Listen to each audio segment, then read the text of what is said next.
श्रुतिस्मृतिपुराणानाम् आलयं करुणालयं नमामि भगवत्पादं शङ्करं लोकशङ्करं शङ्करं शङ्कराचार्यं केशवं बादरायणं सूत्रभाष्यकृतौ वन्दे भगवन्तौ पुनः पुनः। ईश्वरो गुरुरात्मेति मूर्तिभेदविभागिने व्योमवद्व्याप्तदेहाय दक्षिणामूर्तये नमः। गुकारस्त्वन्धकारो वै ऋकारस्तन्निवर्तकः अन्धकारनिरोधित्वाद् गुरुरित्यभिधीयते। सदाशिवसमारम्भां शङ्कराचार्यमध्यमाम् अस्मदाचार्यपर्यन्तां वन्दे गुरुपरम्पराम्। ॐ सहनाववतु सहनौ भुनक्तु सह वीर्यङ्करवावहै तेजस्विनावधीतमस्तु मा विद्विषावहै। ॐ शान्ति शान्ति शान्तिः। सर्वस्वरूपे सर्वेशे सर्वशक्तिसमन्विते भयेभ्यस्त्राहि नो देवी दुर्गे देवी नमोऽस्तुते। रोगानशेषानपहंसि तुष्टा हृष्टा तु कामान् सकलानभीष्टान् त्वामाश्रितान् विपन्नराणाम् त्वामाश्रिताः ह्यश्रयतां प्रयान्ति।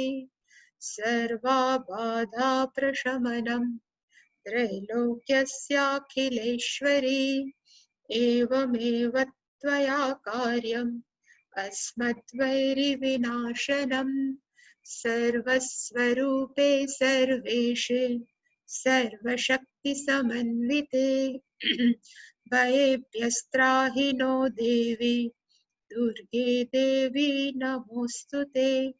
रोगानशेषानपहंसि तुष्टा हृष्टा तु कामान् सकलानभीष्टान् त्वामाश्रितान् विपन्नराणां त्वामाश्रिता ह्यश्रयतां प्रयान्ति। सर्वबाधाप्रशमनं त्रैलोक्यस्याखिलेश्वरी एवमेव त्वया कार्यम् अस्मद्वैरिविनाशनं सर्वस्वरूपे सर्वेशे सर्वशक्तिसमन्विते भयेभ्यस्त्राहि नो देवी दुर्गे देवी नमोऽस्तुते। रोगानशेषानपहंसि तुष्टा हृष्टा तु कामान् सकलानभीष्टान् त्वामाश्रितान् विपन्नराणां त्वामाश्रिता ह्यश्रयतां प्रयान्ति। सर्वबाधाप्रशमनं त्रैलोक्यस्याखिलेश्वरी एवमेव त्वया कार्यम् अस्मद्वैरिविनाशनम्। ॐ आप्यायन्तु ममाङ्गानि वाक्प्राणश्चक्षुश्रोत्रमथो बलमिन्द्रियाणि च सर्वाणि सर्वं ब्रह्मोपनिषदं माहं ब्रह्म निराकुर्याम् मा ब्रह्म निराकरोत् अनिराकरणमस्त्वनिराकरणं मे अस्तु। तदात्मनि निरतेय उपनिषत्सु धर्मास्ते मयि सन्तु ते मयि सन्तु। ॐ शान्ति शान्ति शान्तिः।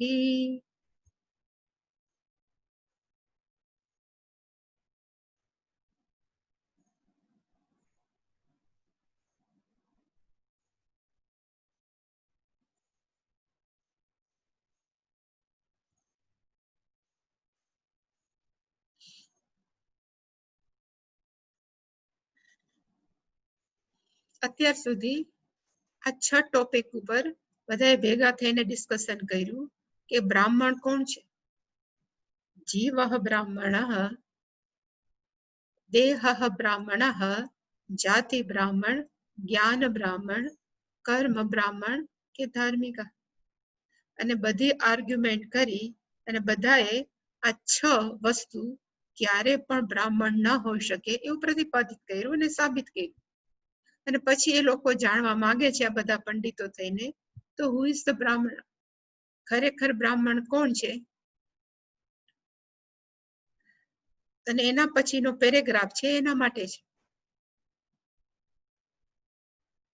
મુંડક ઉપનિષદની અંદર એક મંત્ર છે, બ્રહ્મવિત બ્રહ્મૈવ ભવતિ.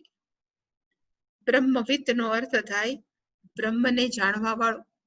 બ્રહ્મવિત બ્રહ્મૈવ ભવતિ, એ પોતે જ શું થઈ જાય છે તો કે બ્રહ્મ બની જાય છે.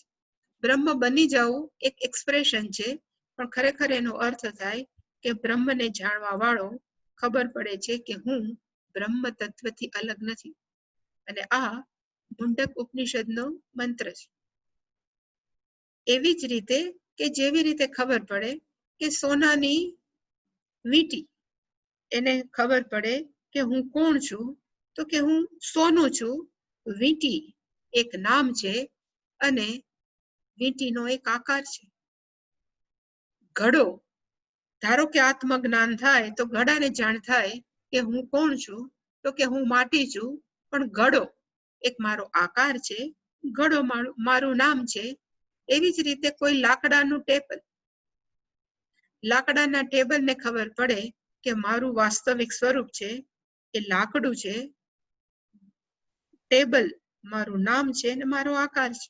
અને એવી જ રીતે સમુદ્રનું તરંગ કે મોજું, એને આત્મજ્ઞાન થાય સપોઝ, તો એને ખબર પડે કે હું ખરેખર કોણ છું તો કે હું માત્ર પાણી જ છું.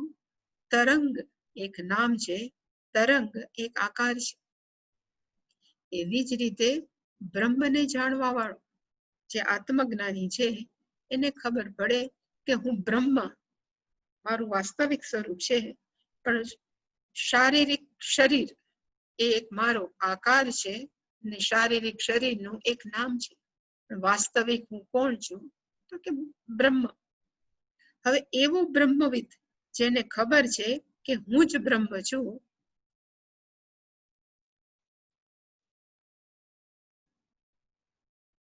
સંભળાય છે? સંભળાય છે? મારો અવાજ આવે છે? Okay okay. આજે થોડો તો પ્રોબ્લેમ છે. માં તો કહેતા હતા કે બહુ પ્રોબ્લેમ, પણ પછી ક્યાં સુધી હું બંધ રાખું?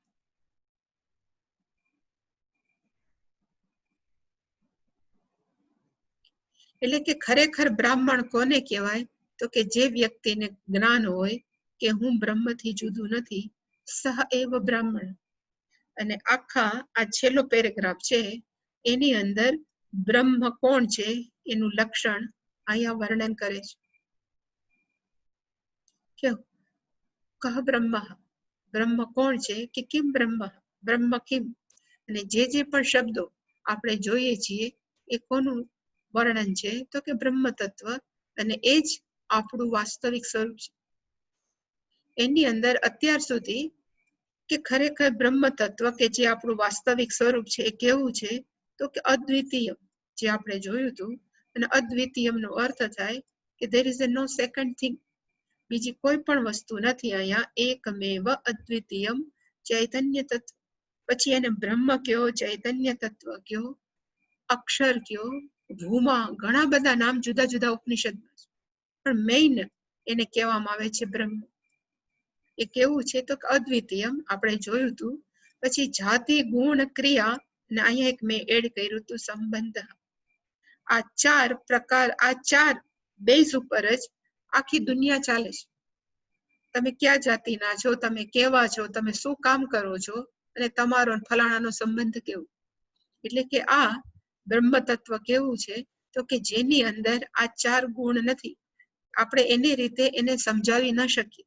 જાતિત્રુ ન સમજાવીએ, ગુણ થકી ન સમજાવીએ, ક્રિયા થકી ન સમજાવી શકાય, સંબંધ થકી ન સમજાવી શકાય. એ બીજો પણ ટોપિક આપણે જોયો હતો. પછી ત્રીજો ટોપિક હતો સર્વ દોષ રહિતમ, કોઈ પણ પ્રકારના દોષ વગરનું, એને કહેવાય સર્વ દોષ રહિતમ. અને દોષ એટલે કયો, જે ગઈકાલે આપણે ચર્ચા કરી હતી કે માણસો એમ માને છે કે બહાર સંસારની અંદર દોષ છે, બહુ બધું ખોટું થઈ રહ્યું છે, અને દોષ ક્યાં છે તો કે આઉટસાઇડ, બહાર છે. પણ શાસ્ત્ર પ્રમાણે દોષ જેને લીધે આપણું પુનરપી મરણમ પુનરપી જનનમ ચાલે છે, એનું ખરેખર કારણ કયું છે તો કે દોષ બહાર નથી, પણ દોષ જે અંદર છે એને જ કહેવાય શાસ્ત્રની દ્રષ્ટિએ વાસ્તવિક ખોટ, કે વાસ્તવિક આપણી અંદર રહેલું સમથિંગ મિસિંગ. અને એની અંદર ષડ ઉર્મી, એ પણ શાસ્ત્ર શું કે છે તો કે દોષ કે છે. એવી જ રીતે ષડ ભાવ, જે ગઈકાલે આપણે જોયા હતા કે 6 વસ્તુ હોય છે, અસ્તિ, જાયતે, વર્ધતે, પરિણમતે, અપક્ષીયતે, વિનશ્યતિ. આ 6 વસ્તુ એને ષડ ભાવ, જે શારીરિક સ્તરે માણસોની અંદર આ ફેરફાર જોવા મળે છે, આ પરિવર્તન જોવા મળે છે. પણ બ્રહ્મનું વાસ્તવિક સ્વરૂપ કેવું છે તો કે આ દોષ વગર. હવે ઇત્યાદિની અંદર જો માણસને ષડ રીપુ, ઇત્યાદિનો અર્થ થાય વગેરે વગેરે, ઇતિ પ્લસ આદિ, એની અંદર આપણે ષડ રીપુ પણ મૂકી શકીએ. જે પણ આપણા મનની અંદર આપણને તકલીફ આપતું હોય એ બધાને શું કહેવામાં આવે છે કે દોષ.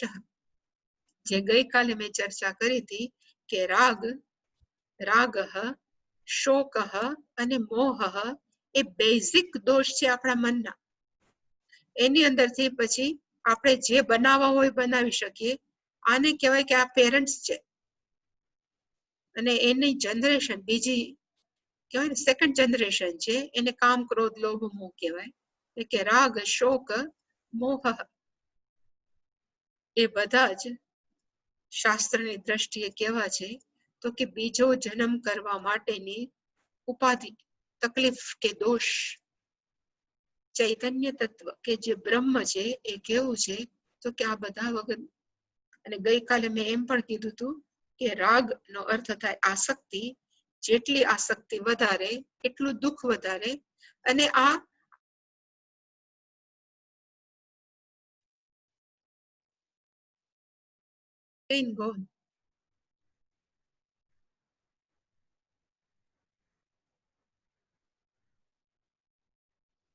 ફરી પૂછવું તો પડશે. સંભળાય છે ને કંચનબેન? તમે મને દેખાવ, સંભળાય છે? ઓકે. કદાચ આવું થયા કરશે, પણ બી વિથ મી. એટલે કે આ દોષ વગરનું. હવે પછીનું જે અત્યંત મહત્વનું છે એ સત્યમ જ્ઞાનમ અનંતમ સ્વરૂપ. બ્રહ્મ તત્વનું વાસ્તવિક સ્વરૂપ કેવું છે તો કે સત્યમ જ્ઞાનમ અનંત, અદ્વિતીયમ છે ને. એ આ વજ્ર સૂચિકા એને ખરેખર મેં કહ્યું કે છાંદોગ્ય ઉપનિષદ માંથી લીધું. તો એકમેવ અદ્વિતીયમ સદૈવ સૌમ્ય ઇદમગ્ર આસિત. જ્યારે હવે આ છે સત્યમ જ્ઞાનમ અનંતમ સ્વરૂપમ છે, એ તૈત્તરીય ઉપનિષદ માંથી લેવામાં આવ્યું.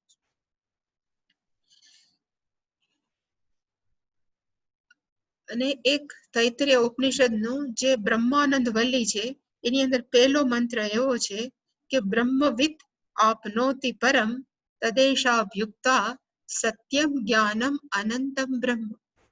આ મેઇન લાઈન છે તૈત્તરીય ઉપનિષદ. તે બ્રહ્મ તત્વનું સ્વરૂપ કેવું છે તો કે સત્યમ જ્ઞાનમ અનંતમ બ્રહ્મ.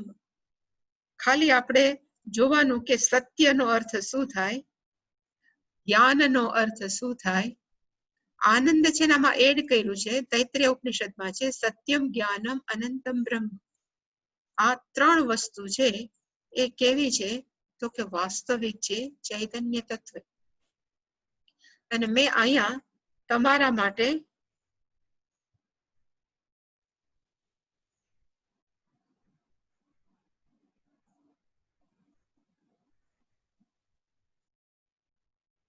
તૈત્રીય ઉપનિષદનું ભાષ્ય.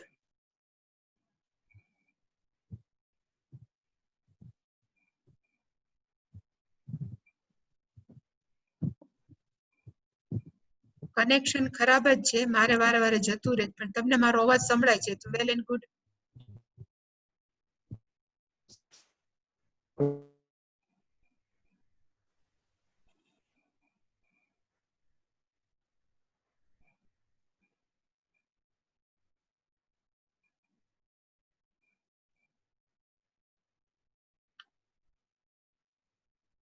પેલો જે સત્ય છે, સત્યમ જ્ઞાનમ અનંતમ બ્રહ્મ, એની અંદર what is the meaning of સત્ય, જે આપણે અહીંયા સત્યનો અર્થ ગુજરાતીનું સત્ય નથી કે હું સત્ય જ બોલું છું, સત્યનું પાલન કરું છું, પણ અહીંયા સત્ય શબ્દ છે ઇઝ અ ટેકનિકલ પારિભાષિક શબ્દ છે. અહીંયા લખ્યું છે અને એમાં સત્યમ જ્ઞાનમ અનંતમ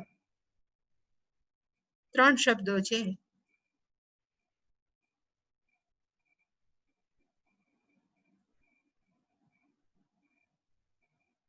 એ 3 શબ્દ છે એ બ્રહ્મ તત્વ માટેના વિશેષણ છે. અને અહીંયા છે બ્રહ્મ, સત્યમ જ્ઞાનમ અનંતમ બ્રહ્મ. તો ખરે સત્યનો અર્થ શું થાય એ અહીંયા પેલા આ પેરેગ્રાફમાં સમજાયો છે. અને શંકરાચાર્યજીએ કીધું કે આ 3 શબ્દ સત્ય, જ્ઞાન અને અનંતમ છે એ અંદરો અંદર એકબીજા સાથે કનેક્ટેડ નથી. સત્ય જ્ઞાન સાથે નથી, જ્ઞાન છે અનંત સાથે નથી, સત્ય છે અનંત સાથે નથી. એટલે કે આ બધા કેવા છે તો કે સેપરેટ, જુદા જુદા છે. અને કોના માટે ભેગા થયા છે તો કે બ્રહ્મ તત્વ માટે. એટલે અહીંયા લખ્યું છે સત્યાદિ શબ્દાહ ન પરસ્પરમ સંબંધ્યતે. આ સત્ય, જ્ઞાન અને અનંતમ છે એ they are not connected with each other, એકબીજા સાથે જોડાયેલા નથી. કોના માટે છે તો કે પર અર્થત્વાત, બ્રહ્મ શબ્દ માટેના છે. અને બ્રહ્મ શબ્દને શું કહેવાય તો કે વિશેષ્ય. આ બધા વિશેષણ છે અને વિશેષ્ય છે. હવે એની અંદર સત્યનો અર્થ શું છે તો એને બહુ સરસ સમજાવ્યું કે સત્યનો અર્થ છે સત્યમ. ખરેખર આપણે વાંચવું કેવી રીતે જોઈએ તો કે સત્યમ બ્રહ્મ, જ્ઞાનમ બ્રહ્મ, અનંતમ બ્રહ્મ. એટલે એને કીધું કે વાંચવું કેવી રીતે જોઈએ તો કે સત્યમ બ્રહ્મ, જ્ઞાનમ બ્રહ્મ, અનંતમ બ્રહ્મ. કારણ કે એક એક શબ્દ છે એ પોતાના વિશેષ્ય સાથે જોડાય, એટલે બ્રહ્મ શબ્દ સાથે જોડાયેલા. એટલે સત્યમ જ્ઞાનમ અનંતમ બ્રહ્મ એમ નહીં બોલવું. જયારે આપણા સમજણની અંદર બ્રહ્મ શું છે તો કે સત્ય છે, બ્રહ્મ શું છે તો કે જ્ઞાનમ છે, અને બ્રહ્મ તત્વ શું છે તો કે અનંત. હવે આમાં પેલો કયો હું સમજાવીશ, શંકરાચાર્ય કીધું કે સત્યમિતિ, સત્યમનો મીનિંગ હું સમજાવીશ. અને સત્યની વ્યાખ્યા કઈ તો હું જે હંમેશા મેન્શન કરું છું એ અહીંયા લખેલું છે. યદ રૂપેણ યત નિશ્ચિતમ, જેનાથી જેનું સ્વરૂપ નક્કી થયું એને કહેવાય યદ રૂપેણ. અહીંયા નિશ્ચિતમ છે. યત નિશ્ચિતમ તદ રૂપમ ન વ્યભિચરતિ, એનું રૂપ જે ન છોડે તત્ સત્યમ. સપોઝ ખાંડનું સ્વરૂપ કયું તો કે ખાંડનું સ્વરૂપ કેનાથી નક્કી થાય તો કે ગળાશથી.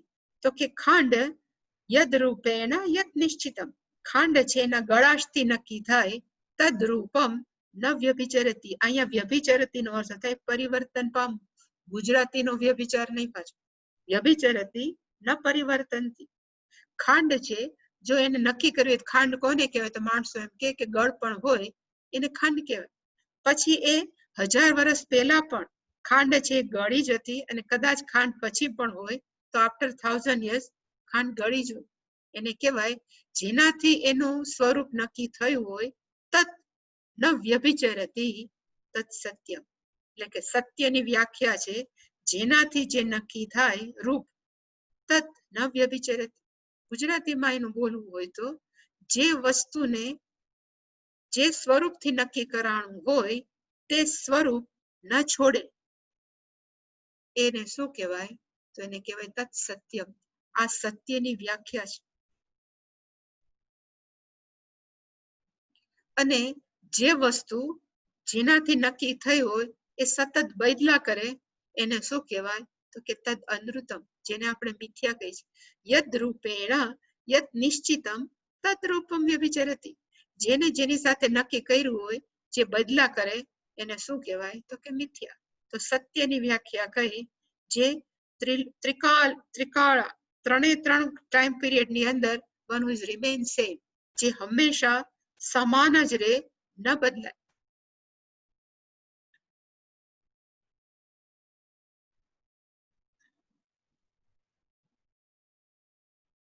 ત્રિકાલે અપી તિષ્ઠતિ.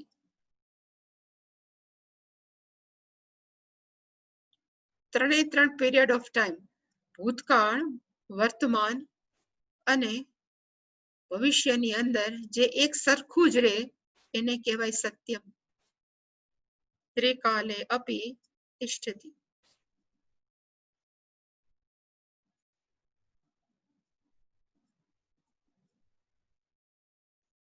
તો બ્રહ્મ તત્વ છે એ કેવું છે? તો કે બ્રહ્મ તત્વ સત્ય છે. એનો અર્થ ભૂતકાળમાં પણ હતું, અત્યારે પણ છે, ભવિષ્યકાળમાં પણ રહેશે. ન વ્યભિચરતિ, જેમાં કોઈ પણ પ્રકારનો ફેરફાર ન થાય તેને કહેવાય સત્યમ. અને એને કીધું કે સત્યમ બ્રહ્મનો અર્થ જો આપણે જોવા જાય તો છેલ્લે શંકરાચાર્યજીનું જ આ તૈત્રીય ઉપનિષદનું ભાષ્યમ છે. એને કીધું કે સત્યમ બ્રહ્મનો અર્થ વિકારાત નિવર્તયતિ, એમાં કોઈ પણ પ્રકારનું પરિવર્તન ન આવે. એને શું કહેવાય? તો કે સત્યમ બ્રહ્મ, one who never gets change. એટલે કે સત્યમ જ્ઞાનમ અનંતમ ની અંદર પેલું સત્યનો અર્થ શું થાય? તો કે જે ક્યારે પણ ન બદલે એને કહેવાય સત્ય. હુ રિમેન્સ એવર એને કહેવાય સત્યમ. પછીનો શબ્દ છે જ્ઞાનમ. તો માણસો જ્ઞાનનો અર્થ મોસ્ટલી કેવો કરે? તો કોઈ વસ્તુ સાથે. એટલે અહીંયા કે છે કે જ્ઞાન કોને કહેવાય? એને પણ શંકરાચાર્યજી સરસ રીતે સમજાવ્યું છે. અજ્ઞાનમ.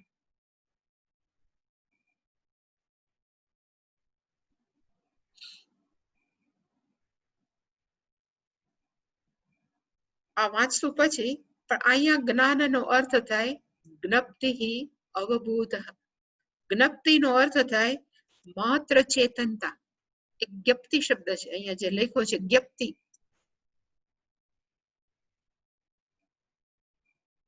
છિદ્રુપતા, કોઈ પણ પ્રકારના એની અંદર એડિશન વગર, એને કહેવાય જ્ઞપ્તિ. આપણે માત્ર બોલીએ હું હું હું, શરીર અને મન વગરનું, એ હું ને શું કહેવાય?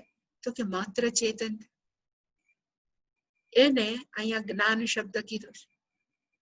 મોટા ભાગના માણસો જ્ઞાન કેવી રીતે માંગે? એટલે આમાં લખ્યું છે કે જ્યારે એમ કેવા માણસો એમ કેવા માંગે કે આખા જગતનું કારણ કોણ? તો કે બ્રહ્મ. હવે જેવું આપણે બ્રહ્મને આખા જગતનું કારણ કહીએ એટલે પછી એની અંદર ત્રણ વસ્તુ આવી જાય.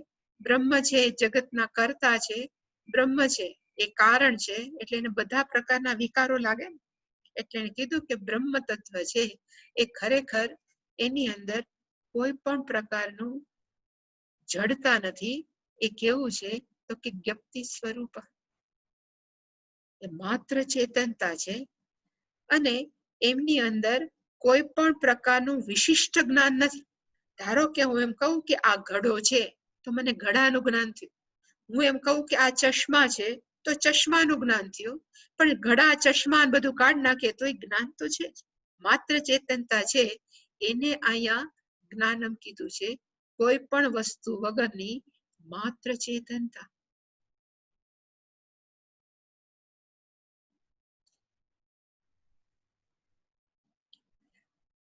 આના બધામાં આપણે ન જાય કારણ કે આની અંદર તો બહુ ડીપમાં છે કે એને આમાં કીધું છે કે જ્યારે જ્ઞાન શબ્દ સત્ય અને અનંત શબ્દ સાથે છે ત્યારે એનો અર્થ ક્યારે પણ કર્તા તરીકે ન થાય. એનો અર્થ કે જ્યારે જ્ઞાન સત્ય સાથે સંકળાયેલું, સત્યમ જ્ઞાનમ અનંતમ, તો અહીંયા જ્ઞાનનો અર્થ ખરેખર શું થાય? તો કે માત્ર ચેતનતા, કોઈ પર્ટિક્યુલર જ્ઞાન નહીં. એટલે કે અહીંયા જ્ઞાન ઇઝ ઇક્વલ ટુ શું છે? તો કે જ્ઞપ્તિ.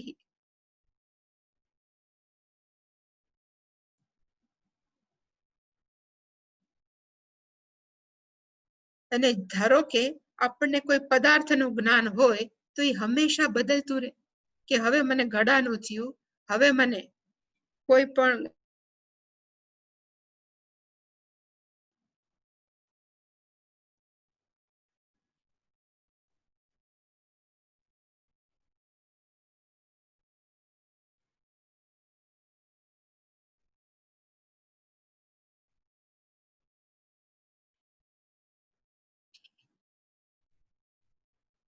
એટલે જ્ઞાનનો અર્થ કેવો છે તો કે માત્ર ચેતનતા.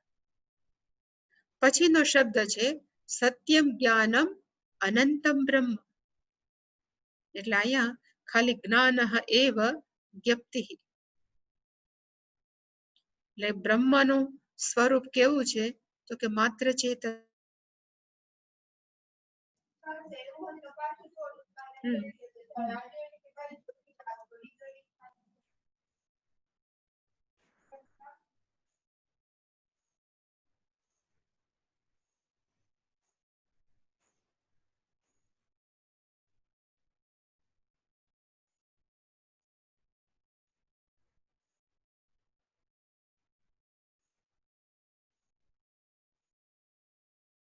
સંભળાય છે મારો અવાજ? હવે સંભળાય છે. ઓકે ઓકે, હા ભલે. ઓકે, હા. પણ અહીંયા મને તમે નથી દેખાતા એટલું છે. ચાલુ થયું પાછું થયું. એ મારે કરવું છે પણ પૂરું એટલે મારે પછી ઠેકવું નહીં. કઈ વાત બધાને સંભળાય છે. ઓલી છોકરી હા. એટલે જ્ઞાનમ નો અર્થ થાય માત્ર ચેતનતા. અને શંકરાચાર્ય લખ્યું કે અવબોધ. હવે છેલ્લો એનો અર્થ છે કે હવે અનંત એટલે શું? સત્યમ જ્ઞાનમ અનંતમ. અનંતમ નો અર્થ અહીંયા લખ્યો છે કે અનંત નો અર્થ શું થાય? તો મેં એ પણ તમારા માટે તૈયાર રાખ્યો છે કે અનંત 3 પ્રકારની અનંતતા એની અંદર વાત કરવામાં આવી છે. એક દેશતઃ, વસ્તુતઃ, કાલતઃ. દેશતઃ નો અર્થ થાય કોઈ પણ સ્પેસ, જગ્યાથી આ સત્યમ અનંતમ જે બ્રહ્મનું સ્વરૂપ છે એ કેવું છે તો કે કોઈ જગ્યાથી એ લિમિટેડ નથી, એ મર્યાદિત નથી. એવી જ રીતે વસ્તુતઃ કોઈ વસ્તુથી આ ચેતન તત્વ છે એ મર્યાદિત નથી. અને છેલ્લું કાલતઃ કોઈ સમયથી આ બ્રહ્મ તત્વ છે એ બંધાયેલું નથી. એટલે કે સૌથી પહેલું સપોઝ આપણે લઈએ, આની અંદર લખ્યું છે કે બ્રહ્મણ વસ્તુતઃ અનન્યત્ય. પણ જ્યારે આપણે કહીએ કે દેશ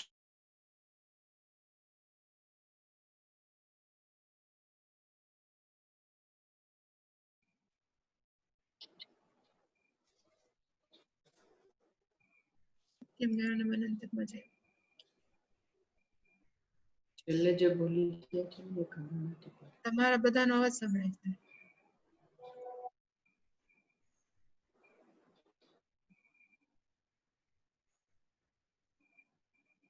દેશતઃ, દેશનો અર્થ થાય કોઈ પણ સ્પેસ કે જગ્યા. બ્રહ્મ છે એની સાઇઝ કેટલી? એટલે એને કીધું કે કોઈ પણ જગ્યાથી એ અનંત છે, એટલે કે કોઈ મર્યાદિત નથી. જેવી રીતે આકાશ છે એ મર્યાદિત ખરું? તો એનો જવાબ છે કે આકાશ છે એ મર્યાદિત નથી, બધી જ જગ્યાએ એ સમાન રીતે વ્યાપેલું છે.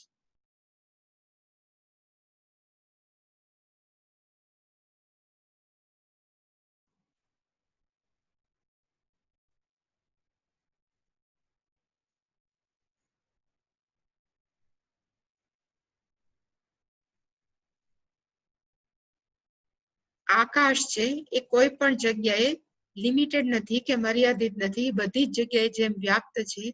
એનું કારણ બ્રહ્મ કે ચૈતન્ય તત્વ છે તો એ કોઈ પણ જગ્યામાં ક્યાંથી મર્યાદિત હોય? એટલે જ્યારે એમ કે સત્ય અને જ્ઞાનમ જે ચૈતન્ય તત્વ છે, જે અસ્તિત્વ છે, જે ક્યારે પરિવર્તન પામતું નથી, એ કેટલું મોટું છે? તો એને કીધું કે અમર્યાદિત છે, અનંત છે. અનંત નો અર્થ થાય જગ્યાથી, સ્પેસથી એ અમર્યાદિત છે. કોઈ પણ વસ્તુ જો મર્યાદિત હોય તેમાં પરિવર્તન આવે, પણ જે વસ્તુ અમર્યાદિત છે એની ક્યારે પણ પરિવર્તન ન આવે. એટલે શંકરાચાર્ય ભાષ્યમાં લખ્યું છે કે હંમેશા કેવું છે તો કે દેશતઃ અમર્યાદિત.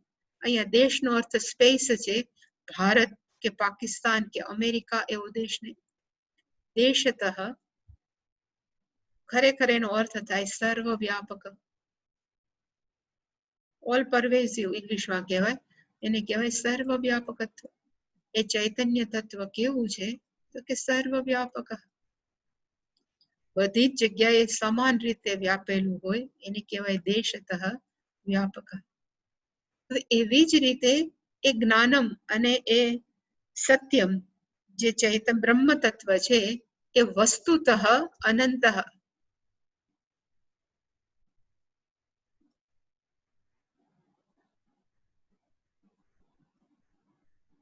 કોઈ પણ એક સ્પેસિફિક વસ્તુથી એ બ્રહ્મ તત્વ છે એ બંધાયેલું નથી. ધારો કે હું એમ કહું કે આ વસ્તુ છે ઘડો છે, કે આ વસ્તુ ગ્લાસ છે, એનો અર્થ કે ગ્લાસ સિવાયનું એ કંઈ નથી. કોઈ પણ વસ્તુ, ધારો કે એમ કહું કે હું આ ચશ્મા છે, એનો અર્થ કે ચશ્મા છે એ બીજી કોઈ વસ્તુ નથી, માત્ર ચશ્મા જ છે. પણ જ્યારે એમ કે વસ્તુતઃ અનંતમ, બ્રહ્મ તત્વ એ કેવું છે તો કે કોઈ પણ વસ્તુથી બંધાયેલું નથી. એનો અર્થ કે કોઈ પણ વસ્તુ છે જ નહીં, નિરાકાર છે, સર્વવ્યાપક છે, નિરાકાર છે. અને એનો અર્થ એમ પણ થઈ શકે એકમ જ, એકમ એવ અદ્વિતીયમ છે. એક કરતા વધારે હોય તો વસ્તુ હોય ને, પણ જ્યારે એમ કે વસ્તુતઃ કોઈ વસ્તુ સાથે બંધાયેલું જ નથી, અનંતતા છે, એનો અર્થ કે આ ચૈતન્ય તત્વ કેવું છે ખરેખર તો કે એકમેવ અદ્વિતીય, માત્ર એક જ છે, સર્વવ્યાપક છે. એટલે જ્યારે આપણે એમ કહીએ દેશતઃ અનંતમ, એનો અર્થ થાય સર્વવ્યાપક. જ્યારે કહીએ વસ્તુતઃ અનંતમ, એનો અર્થ થાય એક જ વસ્તુ અને પાછી સર્વવ્યાપક. હવે ત્રીજું એવું આવશે કે ચૈતન્ય તત્વ કેવું છે તો કે કાલતઃ.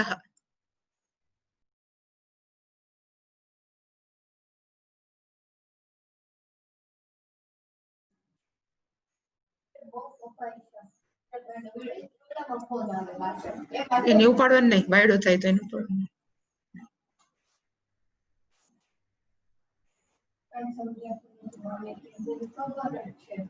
બધા કે સમજાય છે, બોલે છે તો કે એટલે તો પૂછ્યા કરું છું સમજે.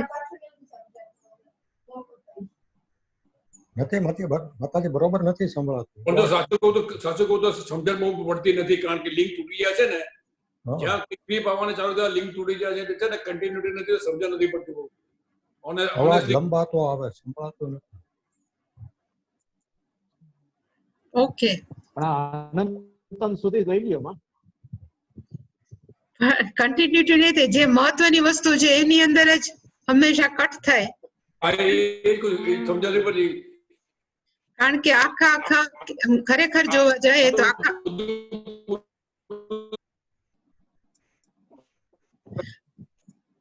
કાલે હું છે અમારા વાઈફાઈ વાળા ભાઈ જોડે વાત કરીશ, લેટ્સ સી કે શું થાય.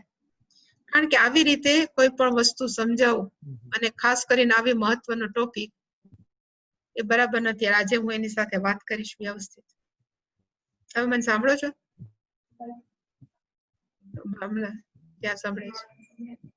હા માતાજી. હા સંભળાય છે. ઓકે, કોઈ પ્રશ્ન છે આમાં અત્યાર સુધી હું બોલી એમાં? ભલે સત્યમ જ્ઞાનમાં અનંતમ જવા દો ને, એના સિવાયના બીજામાં જ્ઞાનના જે કીધું એમાં સભાનતા અર્થ લઈ શકાય, ચેતનતા. સભાન કેના એમ પાછું ન આવવું જોઈએ. આપણે લઈ સભાન તો કેના પ્રત્યે સભાન છે એમ આવે ને. હું ખાવા પ્રત્યે સભાન છું, કપડા પ્રત્યે સભાન છું, તો સભાનતા ન શબ્દ. કારણ કે સભાનતા હંમેશા કોની થાય, અને માત્ર એમ થાય કે માત્ર ચેતનતા જ થાય. આનું સારું ગુજરાતી એના સિવાય સભાનતા, હું આને સભાન છું. સભાન શબ્દ હંમેશા આપેક્ષિક છે. કોની? એમાં આપણે પ્રશ્ન પૂછી શકાય. હા એટલા માટે સભાનતા શબ્દ પ્રોપર નથી જ્ઞાન માટે. એના માટે પ્રોપર માત્ર કોન્શિયસનેસ છે. કા ચૈતન્ય કહેવાય ને કા ચેતનતા. એના સિવાય બીજું કોઈ ન આવી શકે.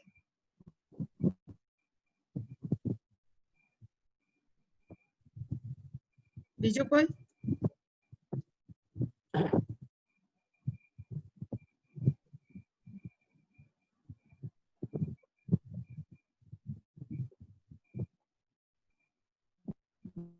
Any question?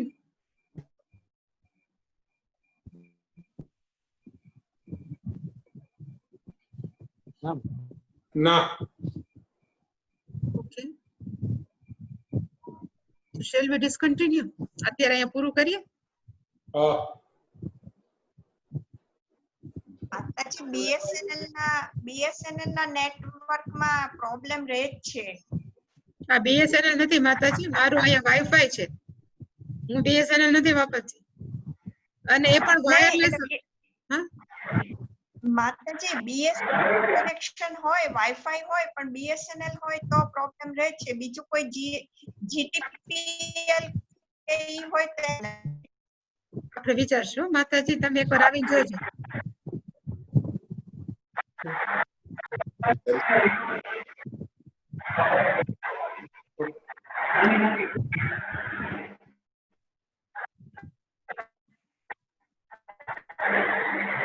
માં આજે જેટલો ઓડિયો રેકોર્ડિંગ હોય તો મૂકજો આજે.